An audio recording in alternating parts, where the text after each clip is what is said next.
kasih Bapa di surga, kami mengucap syukur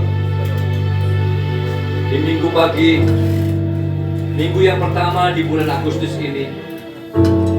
Dalam kasih anugerah dan kemurahan-Mu, Engkau membawa kami semuanya untuk datang ke bait-Mu, di rumah-Mu yang kudus di tempat ini ya Bapa.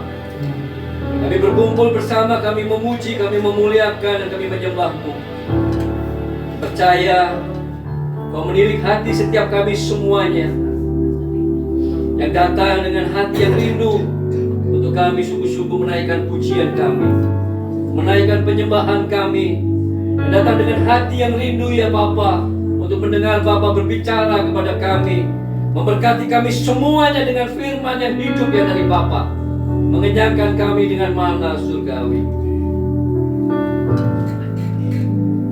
Kiranya Bapa pada pagi hari ini mengurapi kami semuanya dengan Roh-Mu yang kudus, dan segenap ruangan ini ya Bapa sepenuhnya Roh Kudus-Mu yang berkuasa atas kami semuanya, atas hati dan pikiran kami.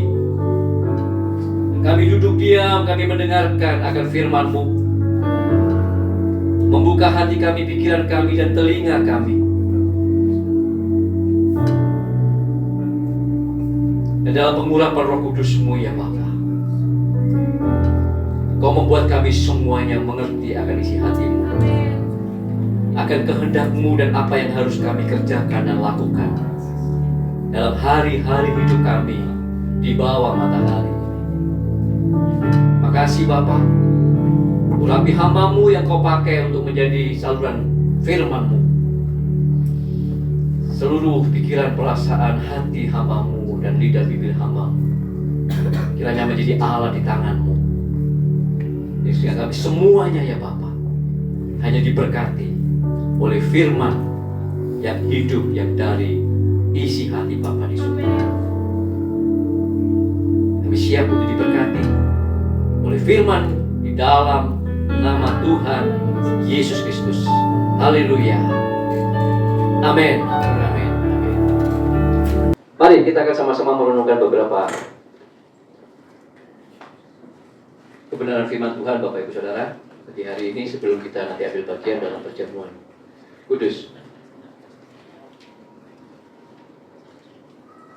Ketika saya merenungkan untuk apa yang menjadi pesan Tuhan untuk kita semuanya di ibadah minggu kita pagi hari ini, ada satu kisah yang Tuhan ingatkan kepada saya.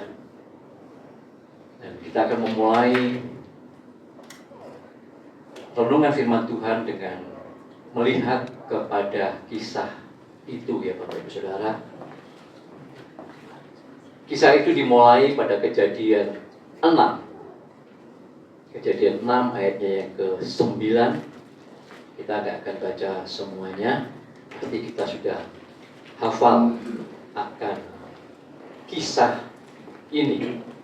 Karena di dalam Kejadian 6 ayat 9 itu dikatakan inilah riwayat Nuh. Nuh adalah seorang yang benar dan tidak bercela di antara orang-orang sejamannya. Dan Nuh itu bergaul dengan Allah. Nah, kemudian kita pasti sudah hafal akan kisah Nuh yang kemudian Tuhan perintahkan untuk mempersiapkan sebuah bahtera, ya. Dan di tengah Nuh mempersiapkan bahteranya, berapa lama kira-kira Nuh mempersiapkan bahtera? Sekitar 100 tahun ya, kira-kira begitulah, ya. Sekitar 100 tahun Nuh mempersiapkan bahtera. Dan di sepanjang 100 tahunan dalam membangun bahtera itu, di dalam 2 Petrus 2 ayat yang kelima dikatakan, 2 Petrus 2 ayat yang kelima, dan jikalau Allah tidak menyayangkan dunia purba tapi hanya menyelamatkan Nuh pemberita kebenaran itu dengan 7 orang lain ketika ia mendatangkan air bah atas dunia orang-orang fasik. Dikatakan di sana bahwa Nuh itu adalah pemberita kebenaran. Artinya, selama Nuh mentaati perintah Tuhan untuk membangun bahtera yang 100 tahunan lamanya itu, Nuh senantiasa memberitakan akan kebenaran bahwa Allah akan mendatangkan air bah. Nuh memberitakan supaya orang-orang pada zamannya itu bertobat, berbalik kembali kepada Allah.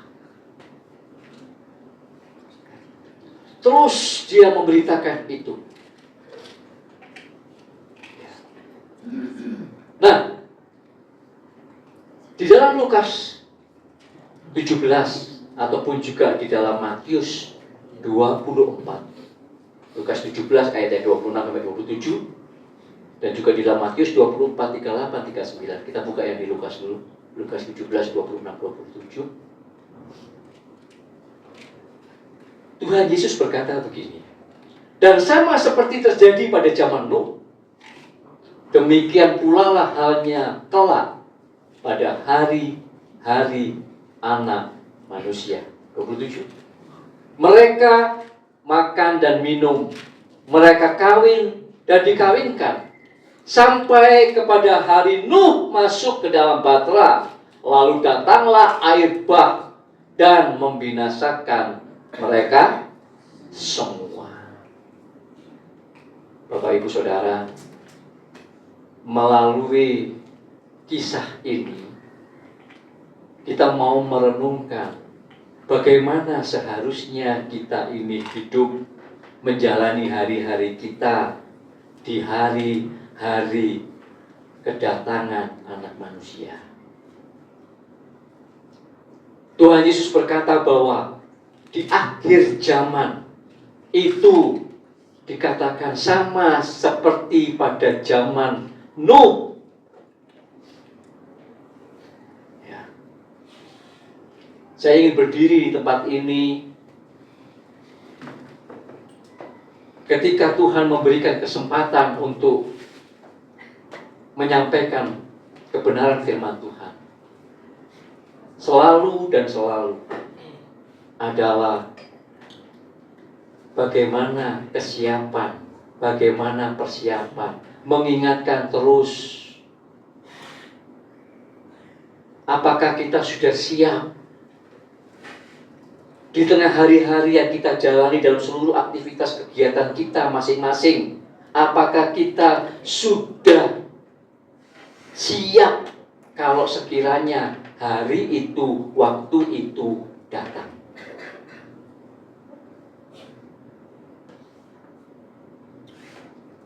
Karena firman Tuhan berkata bahwa hari kedatangannya akan sama seperti pencuri yang datang ke rumah.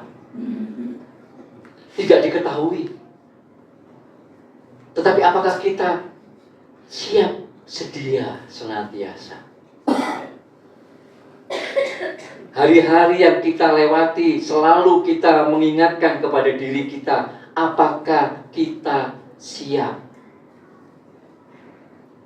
Karena memang agak sedikit berbeda nanti dengan apa yang terjadi dengan orang-orang yang binasa pada masa zaman Nuh.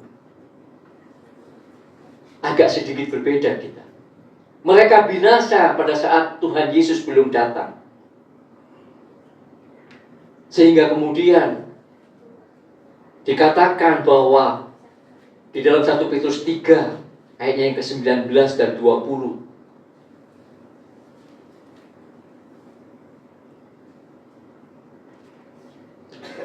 dan di dalam roh itu juga ia pergi memberitakan Injil kepada roh-roh yang di dalam penjara, yaitu kepada roh-roh mereka yang dahulu pada waktu Nuh tidak taat kepada Allah, ketika Allah tetap menanti dengan sabar waktu Nuh sedang mempersiapkan bahteranya, di mana hanya sedikit, yaitu 8 orang yang diselamatkan oleh air bah itu.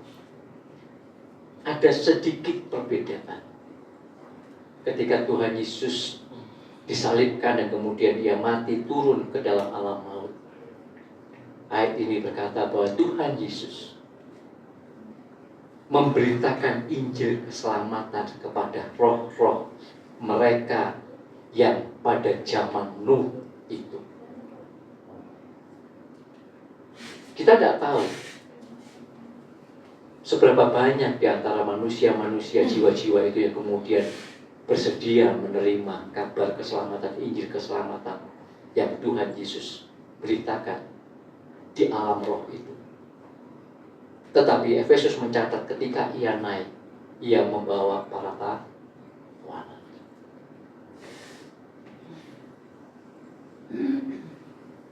Nah, Bapak Ibu Saudara, kalau mereka itu pada waktu itu masih diberi kesempatan seolah-olah itu remedi, ketika kemudian Tuhan Yesus sendiri turun ke alam maut dan memberitakan Injil keselamatan kepada mereka. Bagi kita yang hidup setelah kedatangan Tuhan Yesus, kita sudah tidak punya remedi lagi loh Bapak Ibu Saudara. Tidak ada remedi lagi kita.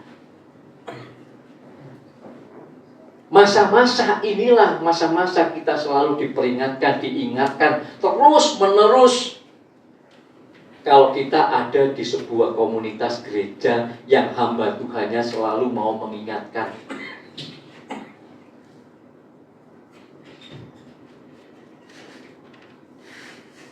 Tapi kalau kita duduk di kumpulan komunitas yang jarang sekali, bahkan hampir-hampir tidak pernah mengingatkan untuk supaya kita sungguh-sungguh mempersiapkan hidup kita akan hari kedatangannya, maka itu menjadi sesuatu yang pasti nanti akan mengagetkan. Dan kesempatan yang kedua atau remedi sudah tidak akan pernah ada. Sejak dari zaman Nuh, bahkan sebelum zaman Nuh, sejak Kain, sebelum dia membunuh Habel, Allah itu sesungguhnya tidak menginginkan manusia ciptaannya itu binasa di kekekalan, terpisah dari dia. Bagaimana di dalam Kejadian ketika Kain akan membunuh Habel, di sana Alkitab menceritakan Allah memperingatkan Kain, mengapa muram mukamu ketika Kain dan Habel mempersembahkan korban bakaran, dan kemudian asap korban bakaran daripada Habel itu naik membumbung tinggi, sementara itu gambarnya begitu kan ya, sementara Kain yang membakar korban dari hasil tanaman-tanamannya, kemudian tidak diperkenan kepada Allah. Kemudian Kain menjadi panas hati, dan Allah berkata, dosa sudah mengintip loh di depan pintu, kamu harus berkuasa atasnya. Jangan kamu dikuasai dia, tapi kamu yang harus menguasai. Tetapi kemudian Kain membunuh Habel. Dan sejak itu sampai kemudian zaman Nuh, bahkan sampai kedatangan Tuhan yang kedua kali, Tuhan memberitakan Injil kepada roh-roh. Sebenarnya Allah itu sungguh-sungguh dari sejak mulanya tidak menginginkan satu manusia pun binasa kekekalan. Kalau ada nanti manusia yang berkumpul bersama iblis binasa di kekekalan di neraka, itu bukan karena Allah yang menghendaki, tetapi mereka yang memilih, seperti Kain memilih untuk membunuh Habel sekalipun Allah sudah mengingatkan.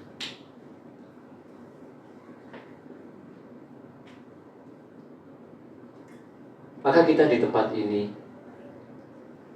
saya mau terus-menerus mengingatkan, memang Allah dalam anugerahnya yang umum, saya nggak bahas itu, tapi mengatakan Allah itu dalam anugerahnya yang umum di dalam Yesus Kristus ingin menyelamatkan semua manusia.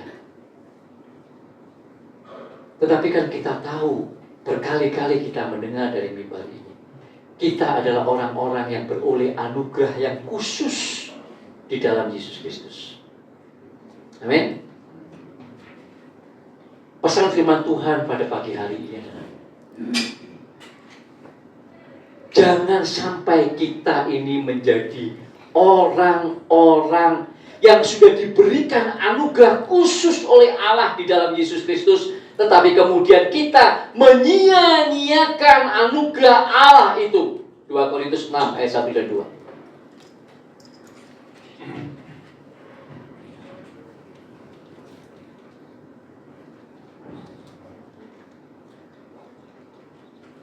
Sebagai teman-teman sekerja, kami menasihatkan kamu supaya kamu jangan membuat sia-sia kasih karunia Allah yang telah kamu terima. Cukup.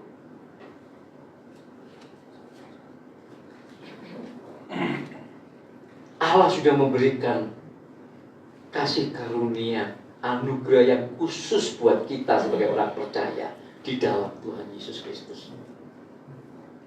Firman Tuhan yang barusan kita baca berkata, jangan kita menyia-nyiakan kasih karunia. Jangan kita menyia-nyiakan anugerah Allah itu. Ibrani 12 ayat 16. Ibrani 12 ayat 16. Sebab sesungguhnya bukan malaikat-malaikat yang ia kasihani, tetapi keturunan Abraham. Janganlah ada, ya salah ya, 16 ya. Janganlah ada orang yang menjadi cabul atau yang mempunyai nafsu yang rendah seperti Esau yang menjual hak kesulungannya untuk sepiring makanan.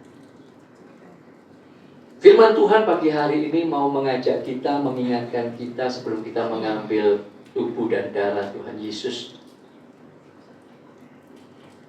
supaya kita bukanlah orang-orang yang menyia-nyiakan anugerah Allah, kasih karunia Allah yang begitu khusus spesial di dalam Yesus Kristus yang sudah diberikan kepada kita.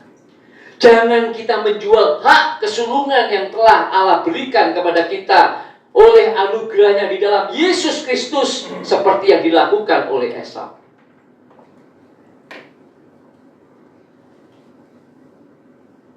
Sekalipun untuk itu, untuk kita tidak menyia-nyiakan anugerah, untuk kita tidak menjual hak kesulungan itu, sangat mungkin dan rasanya pasti dalam tingkatan yang berbeda-beda kita akan menderita di dunia ini.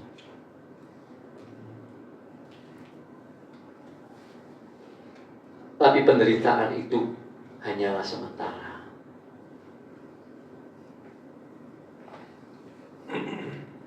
Ini sebenarnya yang saya baca barusan ini adalah inti pesan firman Tuhan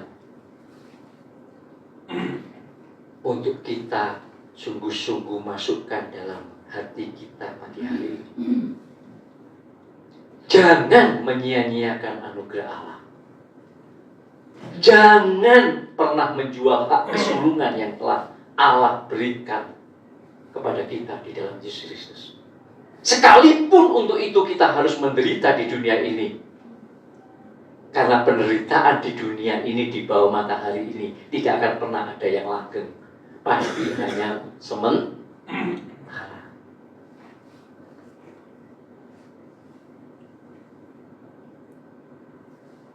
Maka hari-hari yang sedang kita jalani, untuk supaya kita tidak menyia-nyiakan anugerah Allah, untuk supaya kemudian kita menjadi orang-orang yang tidak nantinya menjual hak kesulungan yang telah Allah berikan itu. Saya mau mengajak Bapak Ibu Saudara, yuk kita melihat bersama Roma 8, 19, 25. Ini adalah inti khotbah saya. Dimulai di sini. Roma 8, 19, 25.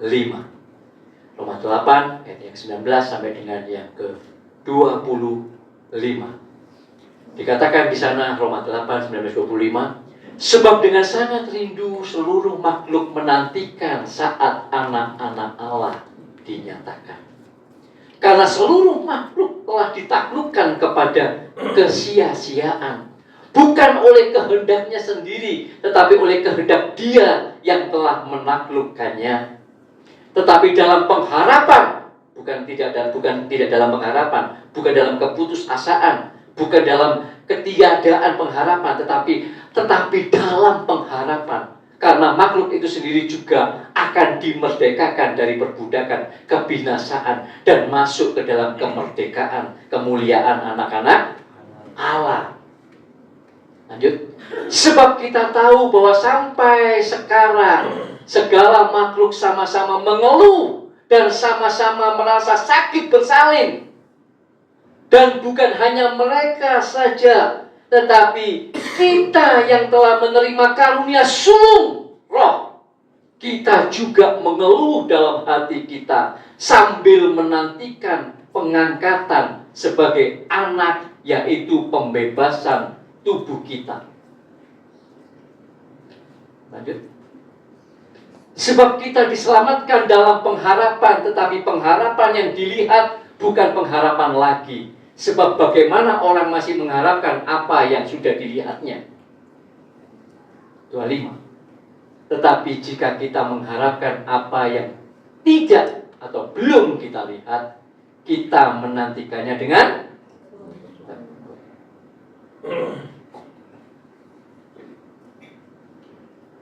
bagian pertama yang perlu kita sama-sama pahami adalah kita itu sekarang sedang hidup seperti di zaman Nuh, selalu diingatkan terus hari kedatangan Tuhan akan segera datang. Tetapi mungkin ada orang-orang seperti pada zaman Nuh. Kamu ngomong terus, Nuh. Ini buktinya 1 tahun, 2 tahun, 3 tahun, 4 tahun, 5 tahun, 6 tahun, 10 tahun. Kamu ngomong terus juga nggak pernah datang. Mana buktinya banjirnya, air banyak? Kayaknya kamu banyak ngomong deh. Tapi nggak pernah terbukti omonganmu. Ini buktinya 1 tahun, 2 tahun, 3 tahun, 4 tahun, 5 tahun, 6 tahun, 7 tahun, 10 tahun, 11 tahun, 12 tahun, 15 tahun. Mana? Mana air banyak? Bisa jadi hari-hari ini ada orang-orang yang berkata, Pak Pendeta ngomong tok, ngomong Tuhan mau datang, kan? Mana datangnya? Sudah dari sejak kapan saya dengar khotbah Tuhan mau datang? Sampai hari ini pun sudah bertahun-tahun lamanya, belasan tahun, puluhan tahun. Mana Tuhan datang?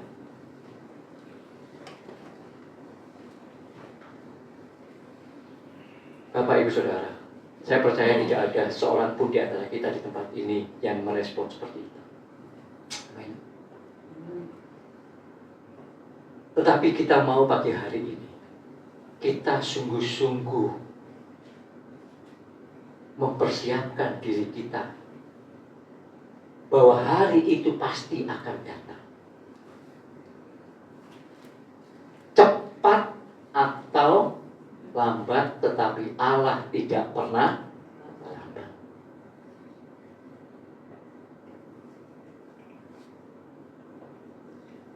Maka kita di waktu yang seperti itu kita harus dikatakan menantikannya dengan tekun. Apek dekomai, menantikan dengan sangat serius, dengan sangat sungguh-sungguh. Dalam bahasa Inggris mungkin NIV, ya, eagerly will gitu ya. Yang pintar bahasa Inggris nih, Pak Denny. Eagerly will.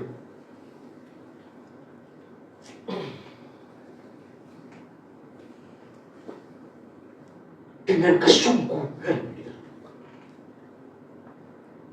Ini yang harus terjadi dalam hidup kita. Bahkan di dalam ayat 9, ayat Roma 8 tadi, di ayat 19, 23, 25, kata dengan sungguh-sungguh, menantikan dengan sungguh-sungguh itu sebenarnya dalam bahasa Yunani-nya itu diulang sampai 3 kali.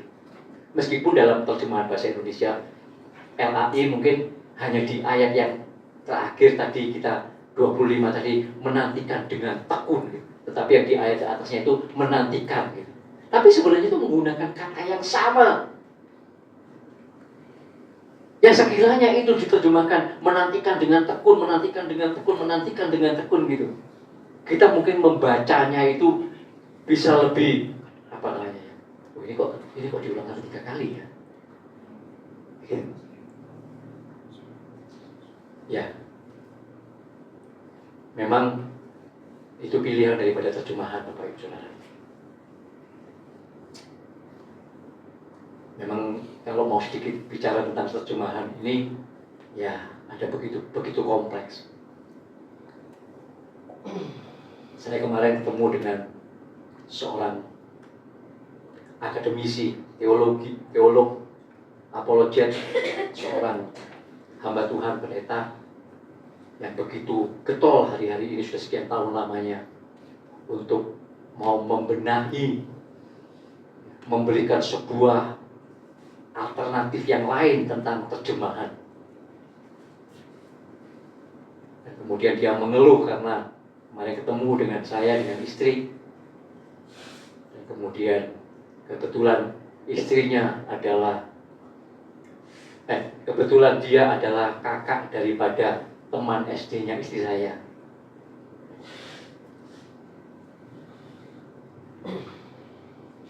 Dan lagi sudah sekian tahun lamanya, mungkin 5 tahun lebih ini, dia membongkar bangkir terjemahan LAI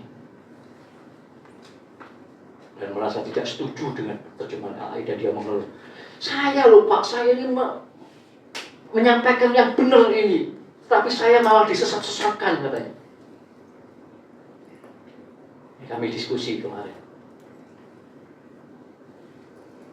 Ya memang harus diakui bahwa LAI itu menggunakan basic untuk khususnya Perjanjian Baru, menggunakan basic dari kitab yang bukan dalam tanda kutip, bukan kitab yang mula-mula yang sampai hari ini dipegang oleh saudara-saudara kita dari Ortodok dan Katolik. Betul. Sumber kitab yang diterjemahkan itu mungkin memang tidak sama.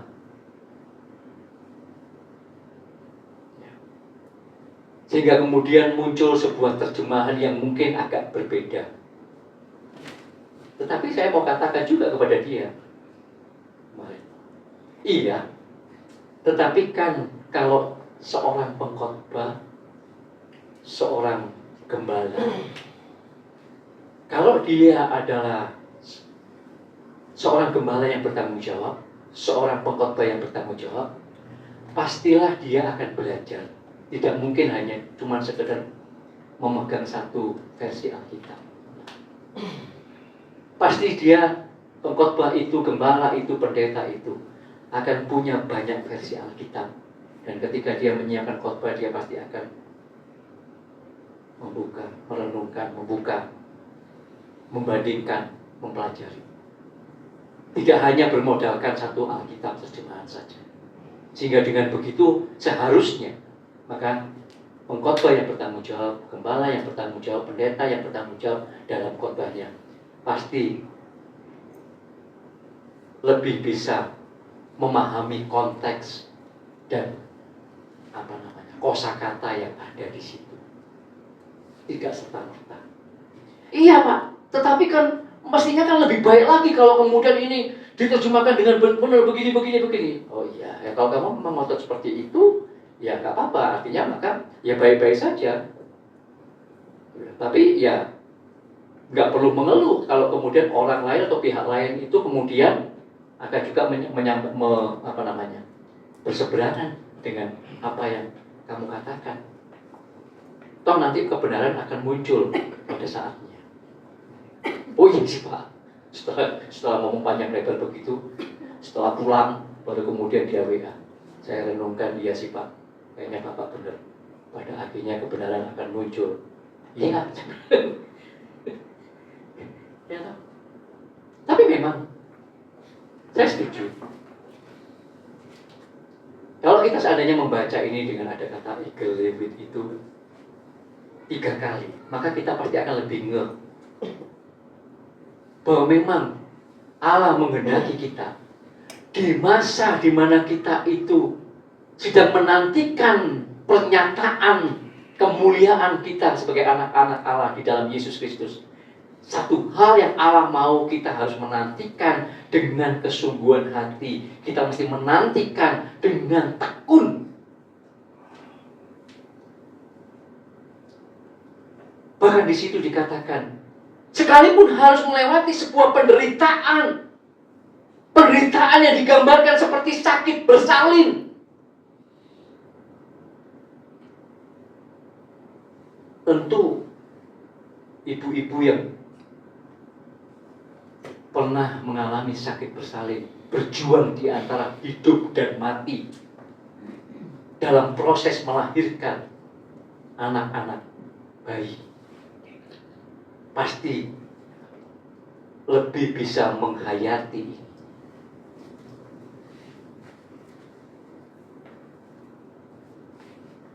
Luar biasa sakitnya.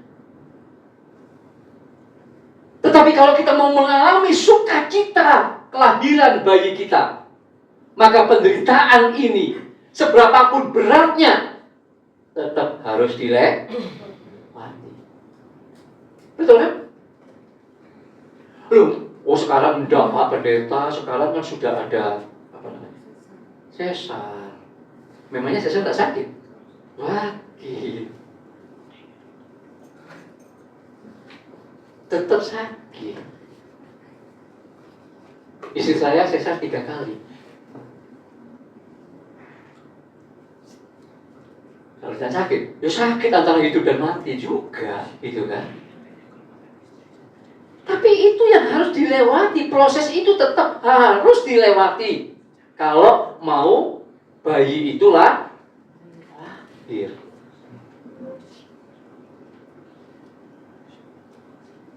Dan proses itu memang menantikan lahirnya bayi itu tidak boleh juga dengan ala kadarnya gitu. Pasti dipersiapkan dengan tentu dalam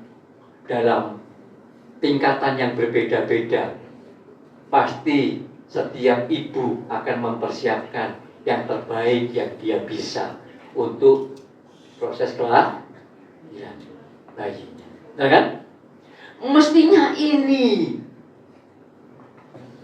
Maka menantikan itu bukanlah sebuah kalimat yang bernada pasif, yang memiliki arti pasif, yang seolah-olah nggak ngapa-ngapain gitu kan. Menantikan bukan.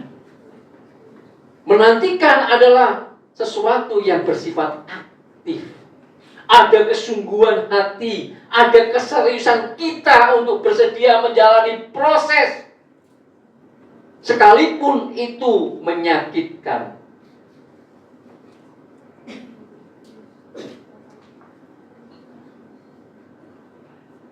Kalau kita belajar tentang keselamatan, yang mungkin saya pernah khotbahkan juga, keselamatan itu punya 3 dimensi.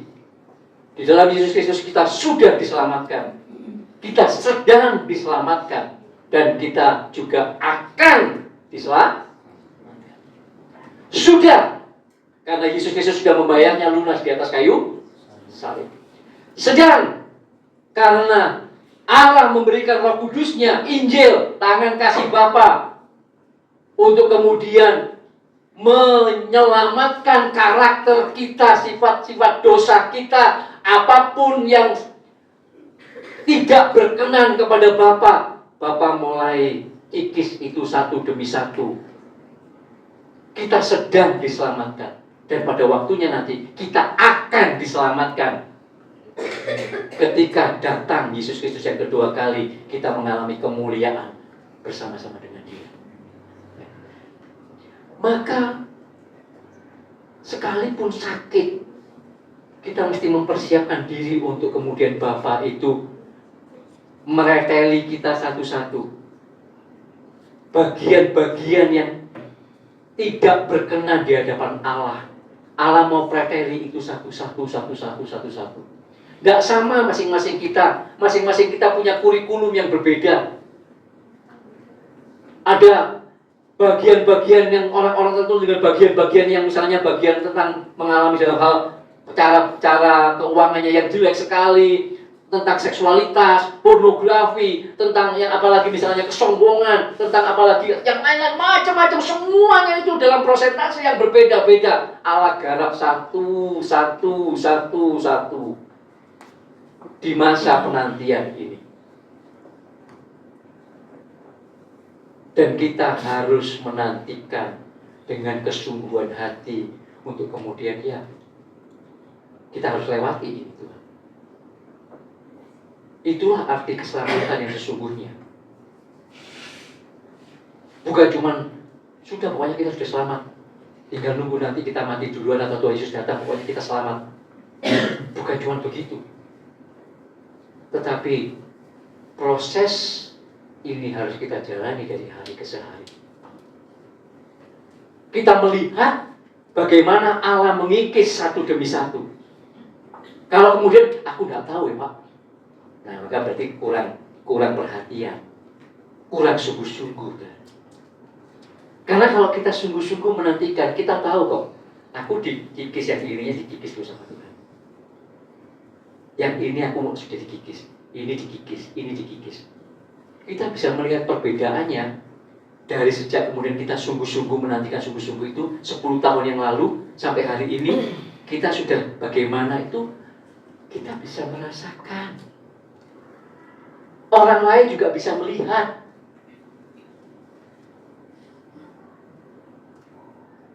Kalau sudah seperti itu maka memang kita sudah on the track.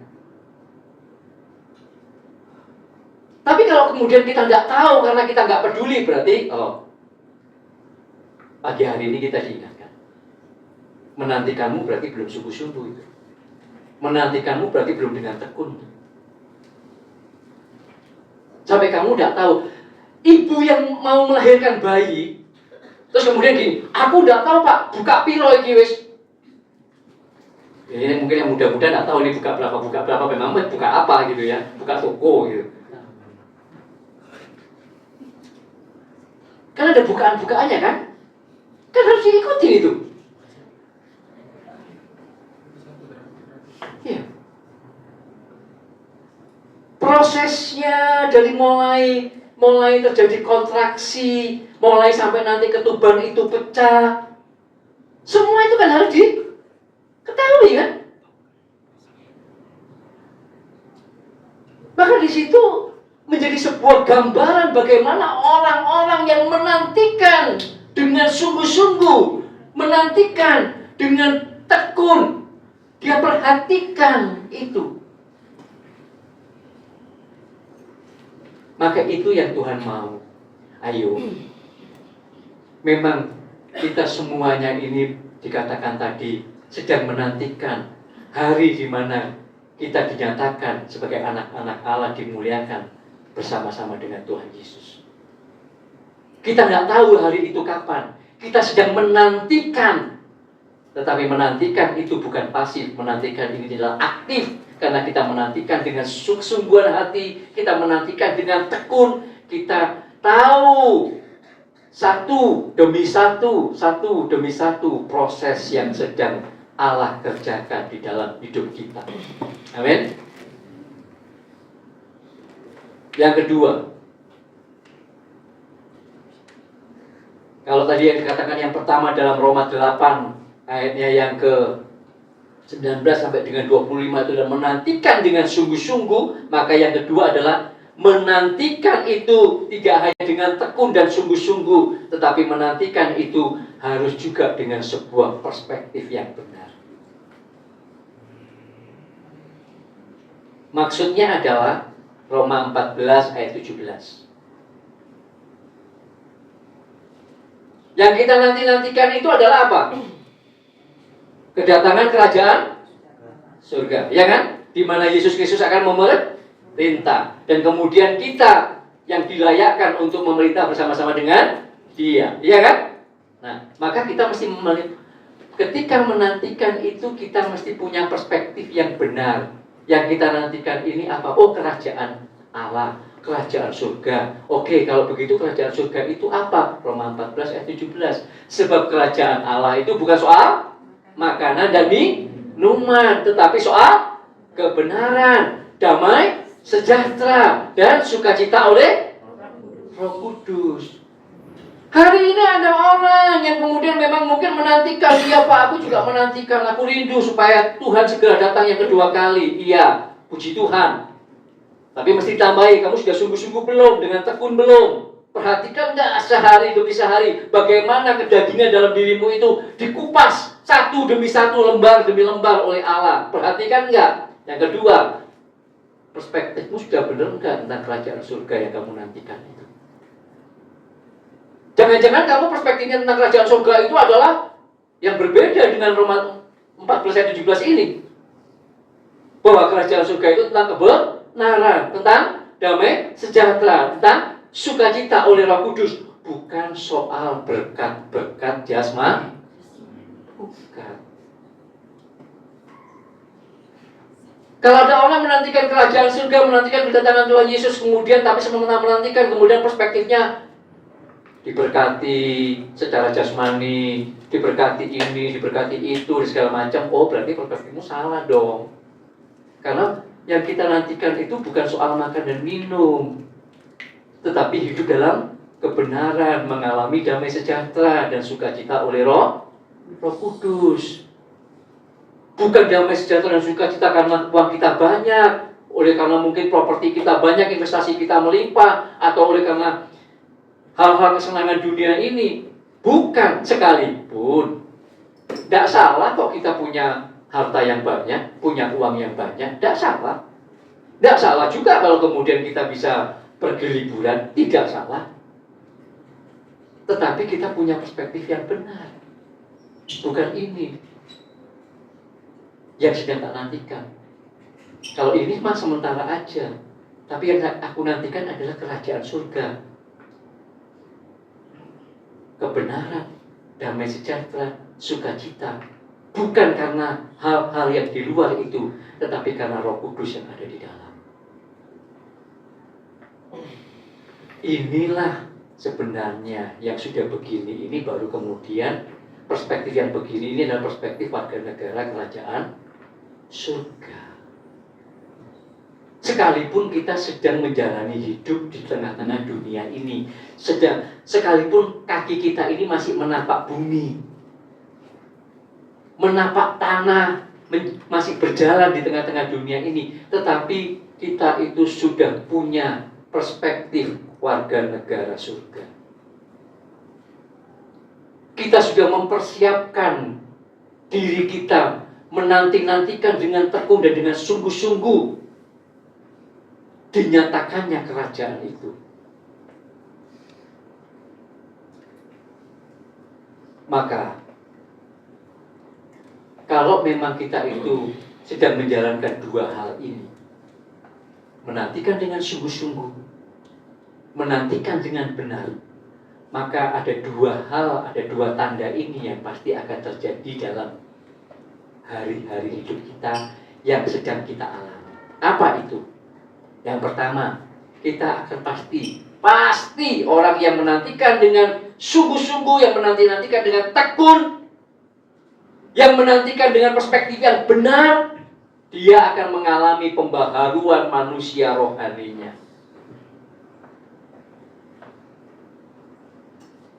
Manusia rohnya akan dibaharui dari hari ke hari. Dia mulai bisa mengerti dengan perspektifnya yang benar bahwa semuanya ini hanya sementara. Aku rela untuk mempersembahkan. Seperti Roma 12 ayat 1 dan 2. Karena memang cara pandangnya, cara berpikirnya sudah benar.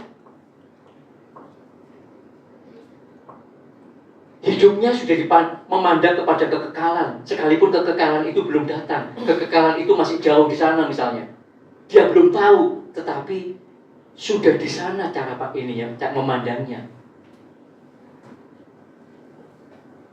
Dia sudah mulai bisa membedakan ini hal-hal yang fana, yang nggak perlu saya diaboti bagaimana, tidak perlu. Semua ini hanya sementara. Saya hanya mau hidup untuk memperhatikan hal yang kekal. 2 Korintus 4 ayat 18 dah. Pasti akan begini orang-orang yang tandanya itu yang pertama. 2 Korintus 4 ayat 18.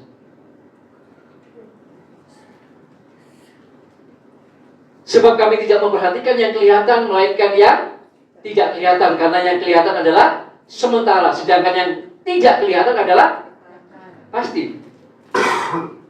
Orang yang menantikan dengan tekun, yang menantikan dengan sungguh-sungguh, yang menantikan dengan perspektif yang benar, pasti 2 Korintus 4 ayat 18 ini saya akan memilih lebih kepada yang kekekalan, sekalipun itu tidak kelihatan, lebih ketimbang yang kelihatan di dunia ini, karena aku tahu itu hanyalah sementara. Tapi memang ini tidak mudah, Bapak Ibu Saudara. Ya. Bagaimana mungkin di tengah dunia yang hedon, di tengah dunia yang materialisme ini, terus kemudian kita memiliki cara pandang yang begini, memiliki ini, hidup kita prinsipnya ini. Apakah mudah? Tidak mudah. Tidak mudah. Seringkali mungkin kita akan dikatakan bodoh oleh beberapa orang. Apalagi kalau mereka cara pandangnya dunia. Bahkan orang di sekeliling kita saja bisa saja kalau belum memiliki perspektif yang benar, mereka bilang, kamu gak salah, tak? Bisa begitu. Kalau orang dunia pasti kayaknya kamu bodoh deh. Bukan begitu. Tapi inilah warga kerajaan surga yang seharusnya punya prinsip. Dan kemudian tanda yang kedua adalah Matius 24.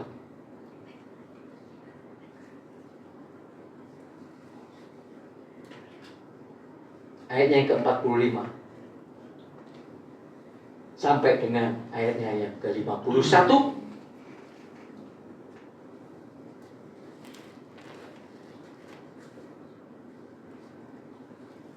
Dikatakan, saya nggak baca semuanya. Ayat yang 45 dikatakan begini. Siapakah hamba yang setia dan bijaksana yang diangkat oleh tuannya atas orang-orangnya untuk memberikan mereka makanan pada waktunya. 46. Berbahagialah hamba yang didapati tuannya melakukan tugasnya itu ketika tuannya itu datang. Ayat 49. Ayat 48. Akan tetapi apabila hamba itu jahat dan berkata dalam hatinya, tuanku nggak teko-teko, lalu ia mulai memukul hamba-hamba lain dan makan minum bersama-sama pemabuk-pemabuk. Situasinya sama. Sedang menantikan kedatangan tuannya. Kisah ini Tuhan ulang lagi di dalam Lukas 12 ayat 41 sampai dengan 48. Dan kalau kita baca di dalam Lukas 19 ayat 12 sampai dengan 26, perumpamaan tentang uang mina, kondisinya sama, dipercayakan, dianugerahkan, diberi kasih karunia, tetapi kemudian dalam situasi menanti-nantikan tuannya, rajanya datang. Betul? Dan dalam situasi menanti-nantikan itu ada orang-orang yang kemudian tidak peduli. Dia lakukan aja semaunya yang apa dia mau kerjakan. Dia lakukan misalnya di sini berbuat jahat, dia pukuli hamba-hamba yang lain, dia mabuk-mabukan dan segala macam. Dalam perumpamaan tentang mina, Tuhan percayakan, anugerahkan itu. Tetapi ada di antara mereka kemudian yang tidak ngapa-ngapain dan berkata, kamu jahat Tuhan. Artinya apa Bapak Ibu Saudara? Sementara kita menanti-nantikan, akan ada begitu banyak hal yang bisa membuat kita gagal. Dan yang sangat berpotensi untuk kemudian menggagalkan di waktu-waktu penantian kita itu adalah ketika Allah mempercayakan berkat-berkat, jabatan, kekuasaan, harta, keuangan.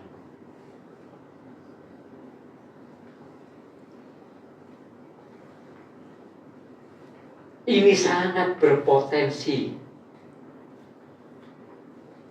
untuk kemudian bisa menggagalkan waktu-waktu kita untuk bisa menanti-nantikan dengan tekun dan sungguh-sungguh di dalam kebenaran. Karena dunia ini, kalau kita sudah pegang jabatan, kalau kita sudah pegang kekuasaan, kalau kita sudah pegang keuangan di tangan kita, seolah-olah kita sudah bisa membeli banyak, membeli segala sesuatu. Sampai-sampai kemudian kita bisa menikmati segala sesuatu. Kita lupa bahwa kita sedang dalam penantian. Maka hal ini yang kedua ini, tandanya adalah kalau kita sungguh-sungguh menantikan, maka kemudian apapun berkat-berkat yang Tuhan curahkan, yang Tuhan percayakan, kita akan memiliki sikap seorang hamba yang setia, hamba yang baik, yang menjadi pengelola bukan pemilik, yang mau memberikan itu untuk bisa menolong banyak orang. Ketika Tuhan berbicara lewat Roh Kudus di dalam hati orang itu, di dalam hati kita, untuk kita kemudian melakukan ini, melakukan itu, menolong seseorang, menolong saudara kita, dan lain sebagainya. Kita semua gunakan itu untuk kemuliaan Allah.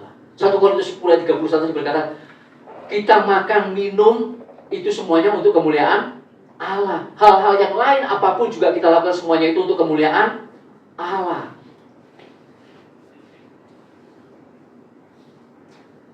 Tapi memang dari awal tadi saya katakan, melakukan semuanya itu tidak bisa tidak, kita akan melewati penderitaan seperti yang dialami oleh seorang ibu yang akan melahirkan. Tidak bisa tidak. Memang itulah yang menjadi bagian kita. Makanya 2 Tesalonika 1 ayat 35 berkata begini. 2 Tesalonika 1 ayat yang ketiga dan kelima berkata begini. Kami wajib selalu mengucap syukur kepada Allah karena kamu saudara-saudara. Dan memang patutlah demikian karena imanmu makin bertambah dan kasihmu seorang akan yang lain makin kuat di antara kamu. Sehingga dalam jemaat-jemaat Allah kami sendiri bermegah tentang kamu karena ketabahanmu dan imanmu dalam segala penganiayaan dan penindasan yang kamu derita. Suatu bukti tentang adilnya penghakiman Allah yang menyatakan bahwa kamu yang mengalami hal di atas tadi itu layak menjadi warga kerajaan Allah. Kamu yang sekarang menderita karena kerajaan itu. Jadi kalau ada orang Kristen menghindari penderitaan, tidak mau menderita, tapi ingin masuk surga, mengalami kemuliaan bersama dengan Yesus Kristus, maka perspektifnya belum benar.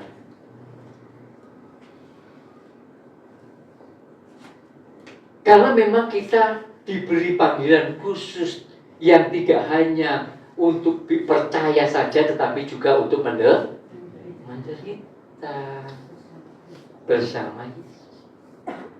Kan Roma 8 ayat 17 berkata, kita ahli waris, kita anak-anak Allah, kita akan menerima kemuliaan kalau kita menderita bersama dengan Kristus. Kita memang orang-orang yang berhak menerima janji-janji Allah, iya betul. Tapi kemudian itu dikatakan, kalau kita akan menerimanya kalau kita menderita bersama-sama dengan Kristus, menderita dengan Dia. Jadi kalau ada orang perspektifnya, enggak Pak, enggak mau menderita, salah. Memang, Bapak Ibu Saudara, tentu yang dimaksudkan di sini adalah penderitaan oleh karena kebenaran. bukan karena kebodohan kita. Yesus sendiri saja nggak rela menderita itu karena kebenaran, bukan karena bodoh. Sekali waktu Alkitab kita mencatat Yesus itu mau dilempari batu, betul kan? Tapi kemudian dia dalam kuasanya kemudian dia berjalan menghindari itu. Sekali waktu dia juga mau pergi, kemudian mengingatkan, kemudian dia melewati kota itu. Yesus juga bisa, artinya membedakan ini penderitaan.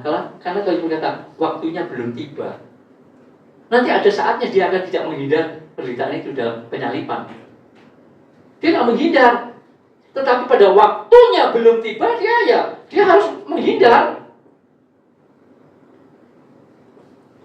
Kita juga, misalnya nih, masa kita, oh Pak, kalau gitu menderita ya Pak, saya mau teriak-teriak penginjilan di pasar Sokonyo sama Pak. Terus kemudian dipukuli, diatumin orang gitu. Enggak begitu kan? Tapi maksudnya ini adalah sebuah penderitaan karena kita mau hidup di dalam kebenaran. Tuhan mau Allah kuliti kita. Ya. Allah mau buang kedagingan-kedagingan kita, hal-hal yang Allah nggak berkenan. Kita rela, kita mau, sekalipun menderita. Nah, itu maksudnya. Bukan menderita karena kebodohan, karena kita kekurangan hikmat, bukan. Ya. 1 Petrus 1 ayat 3-7. Ini mungkin ayat-ayat yang terakhir. Tinggal mungkin satu ayat lagi kita akan baca. 1 Petrus 1 ayat 3-7. Mungkin kita akan masuk dalam perjamuan kudus. 1 Petrus 1 ayat yang ketiga sampai dengan yang ketujuh. Terpujilah Allah dan Bapa Tuhan kita Yesus Kristus yang karena rahmat-Nya yang besar telah melahirkan kita kembali oleh kebangkitan Yesus Kristus dari antara orang mati kepada suatu hidup yang penuh pengharapan. Untuk menerima suatu bagian yang tidak dapat binasa, yang tidak dapat cemar, dan yang tidak dapat layu, yang tersimpan di dalam surga bagi kamu. Yaitu kamu yang dipelihara dalam kekuatan Allah karena imanmu, sementara kamu menantikan keselamatan yang telah tersedia untuk dinyatakan pada zaman akhir. Bergembiralah akan hal itu. Perhatikan, sekalipun sekarang ini kamu seketika harus berduka cita oleh berbagai pencobaan, penderitaan. Maksud semuanya itu ialah untuk membuktikan kemurnian imanmu yang jauh lebih tinggi nilainya daripada emas yang fana yang diuji kemurniannya dengan api. Iya Bapak Ibu. Memang inilah bagian kita. Tetapi percayalah, sementara kita melewati berbagai-bagai pencobaan, berbagai-bagai ujian, berbagai-bagai penderitaan yang tidak mengenakan itu, Allah dalam kekuatan kuasa-Nya tetap memelihara kita sampai kita menerima kemuliaan, kehormatan bersama dengan Tuhan Yesus. Amin. Ayat yang terakhir. Ayat ini mungkin sebagian besar kita sudah tahu. Yesaya 40:31.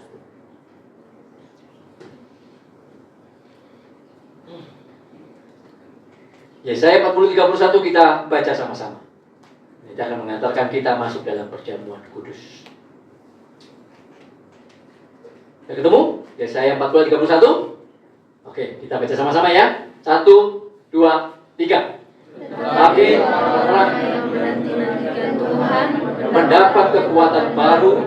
Mereka seumpama Raja Wali yang naik terbang dengan kekuatan sayapnya. Mereka berlari dan tidak menjadi lesu. Mereka berjalan dan tidak menjadi lelah. Itulah kita.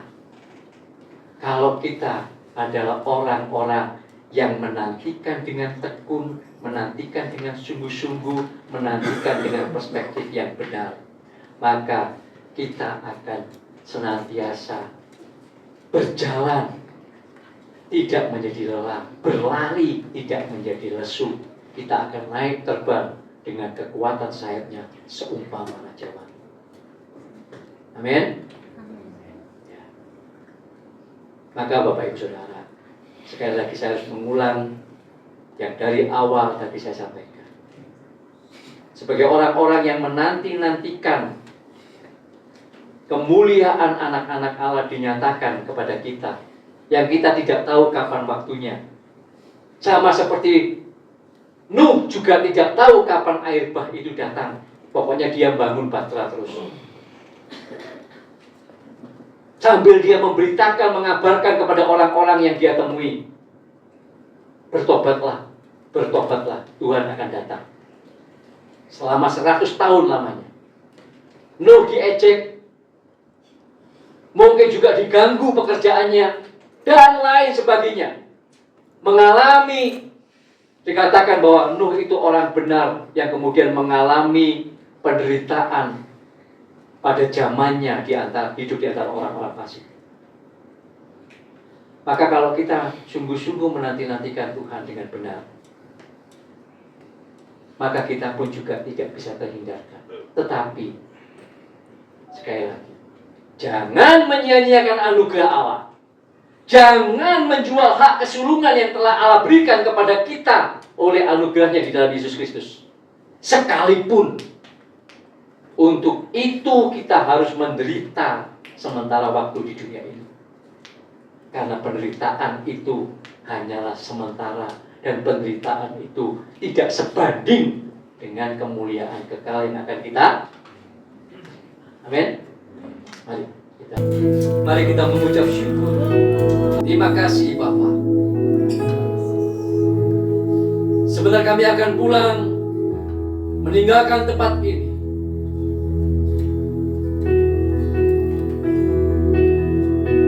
Kami mengangkat tangan kami. Kami memandang kepada wajah-Mu ya Bapa di surga. Karena hidup kami sepenuhnya bergantung pada belas kasihan dan kemurahan-Mu dan anugerah-Mu semata.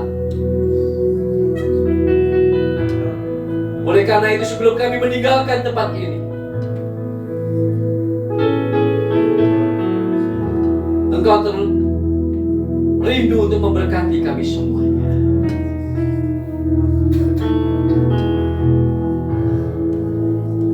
Jemaat Bethany Shalom Family yang dikasihi Tuhan, saat ini pulanglah. Bawalah sertamu berkat dan rahmat yang baru dari Bapa di surga, melimpah dalam hidupmu, dalam keluargamu, dalam pekerjaanmu, dan dalam setiap apapun yang kau kerjakan bersama-sama dengan Bapa di surga. Senantiasa akan limpah dengan berkat dan rahmat-Nya yang senantiasa baru. Cinta kasih-Nya yang sempurna di dalam Tuhan kita Yesus Kristus, dan persekutuan Roh Kudus